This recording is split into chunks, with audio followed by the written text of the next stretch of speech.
كتبت رومانسية تقريبا في عمر 12 سنة أو 13 سنة. كنت بحاول أكتب جواب عشان البنت بحبها صغيرة من عندها 11 سنة. يعني أول شيء كان عاطفي. كان عاطفي. وكتبت لقيت وجه سجع وجه موزون بشكل كل الناس قالوا لي ده أغنية. يعني كل أصحابي ده أغنية.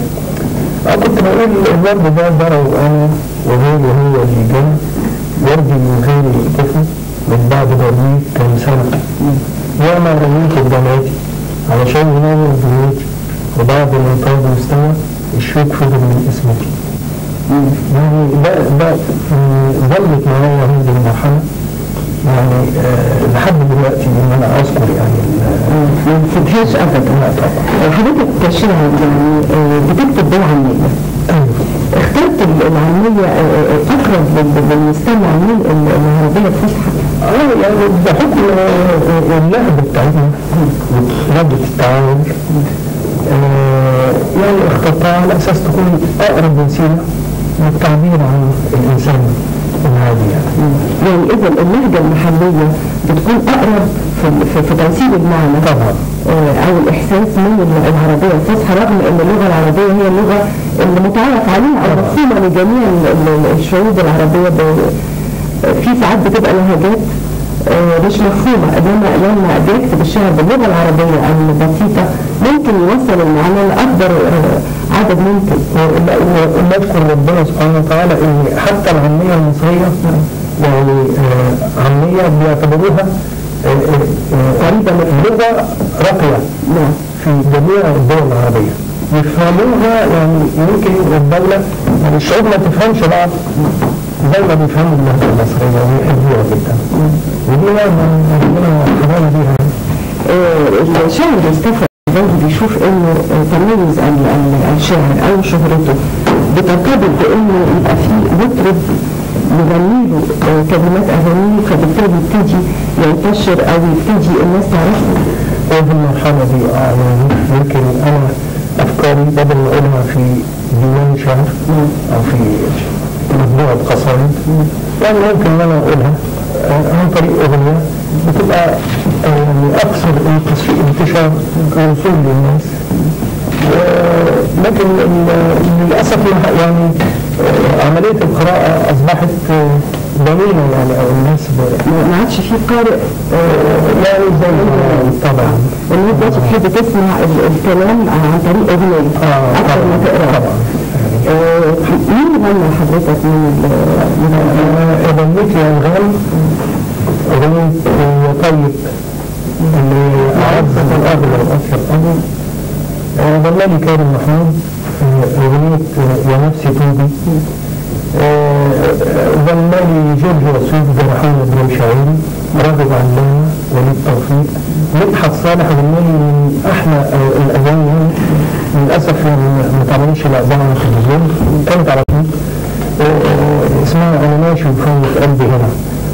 والحقيقة يعني ما بتبقاش عملية إن أنا بكتب أغنية يعني ولكن بجد أو بشهادة الجميع أن كل نقطة تحول لنفس المطرب لما بيتناول نفس الأغنية يعني لما بكتب فكر فبتعمل زي ما عملت أغنية طيب مع أنغام عملت أغنية مش عارف جورج وسوف يعني بتلاقي إجابة وبتلاقي صدى طيب عند الناس.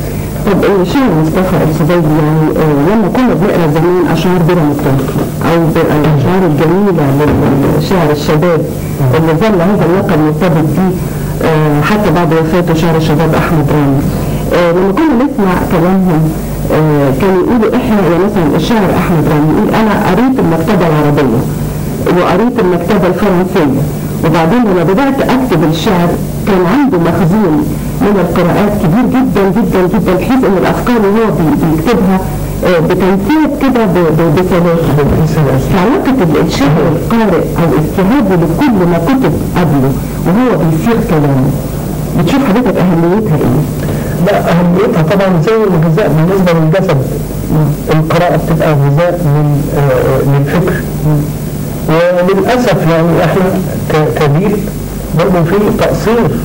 هم كانوا طبعا هم كانوا اكثر يعني اهتماما بالموضوع. ما كانش فيه مثلا الراديو كان محدود والناس ما بتسمعش الراديو، وهم كانوا يعني ما كانوش بينشغلوا بطحنات من اي نوع او صراعات المتخلفين يعني عملها اسراء موهبه احمد رامي نفس جميل عزيز او احمد رامي مثلا يعني بعض اللي بيكتبوا فتحي يعني بيبقوا ناس قله ولكنهم متفردين بما يشاء. متفردين نعم. طب حضرتك يعني كشاعر مين راعى موهبتك وانت طفل؟ احمد رامي طبعا.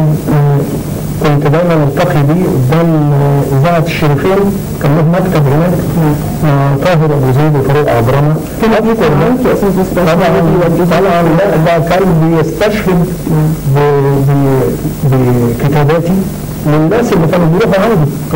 كان يمسكني الواحده وانا بقول، كنت صغير 12 13 سنه، كان يمسكني الواحده انا افتكر انه بيسقف لي. كنت دايما اقول لهم شوفوا مصطفى، او يلاقوني يقول لي كويس ساعات عشان يثبت معاك المصطفى. طب حضرتك قبل عن هو قلت لي انك كنت في سنوات غربه سنين طويله بعيد عن مصر. يعني لما رجعت لمصر صرت احساس بكلمات شكلها ايه للساده المشاهدين؟ الله حسيت وكأن الناس موجوده اليوم، الفكر جديد والحس جمايل خضرة والنظرة نباهة بعيد. الناس اليوم وش بيضحك والضحكة بتطلع من جواها بيوم العيد، الكل سعيد، بوشوش كشرة ولا ناس بتعذبها الحسرة. إحساس اليوم إنه ما عادش إنسان بكرة. يعني أنا شيء عظيم جدا وشيء أفخر. المشاعر كلها تفاؤل وحب. أنا لا أجامل، أنا معروف عني يمكن اللي بيزعل مني الناس إن أنا لا أجامل. مصر فعلا المعجزات اللي هي عملوها الفراعنة، إحنا عملنا معجزات تعادل معجزات بناء الهرم ومعجزات النيل. وحضرتك قعدت كام سنة في الخارج؟ يعني 7 سنين مثلا. كنت بتلقى، لكن في نفس الوقت ان احنا الانشاءات اللي حصلت، الانجازات اللي حصلت، المعجزات اللي حصلت، يعني انا بقول للرئيس شكرا يا ريس على مصر في عيون الغرباء. يعني حضرتك جيت على بداية سنة 2000، طب نقول أمنياتك كشاعر. الله أكبر. سنة 2000 إن أنا أقابل سيادة الرئيس حسني مبارك وأخذه بحضني، يعني أقول له شكرا يا ريس. يعني أمنيتي فعلا إن أنا ألتقي بيه وأشكره على مصر اللي أنا بشوفها في عيون كل العرب أو كل الأغراب. ما عندكيش فكرة، يعني مش كلام. يعني أنا كنت زمان كنت ضد السلام وضد السلطة بس لما طلعت وشفت ورجعت تاني أشوف البلد وأشوف الناس بتتكلم عن مصر إزاي، مش ممكن. طب يعني نختم الحوار السريع مع الشاعر مصطفى السبيدي بكلمتين وبس شعرية عن إحساسك بالسلام كمعارض في الأول وبعدين متفق معاه دلوقتي بعد ما شفت مشاعر الناس بره. الله أكبر. مفيش كلام بعدك نقوله، مفيش كلام، يلي كلامك على الصدور أعظم وسام. سير بينا يا مبارك مشوارك، يلي الأمل جارك، كل القلوب حساء. احنا بنشكر الشاعر مصطفى السبيدي على الكلمتين الحلوين دول، بنتمنى له طبعا التوفيق في مسيرته الشعريه واختياره للعمليه كرساله بتوصل اكثر للساده المشاهدين. بنقول له صباح الخير واهلا بيك. صباح الخير، صباح الجمال، صباح السعاده، صباح السلام.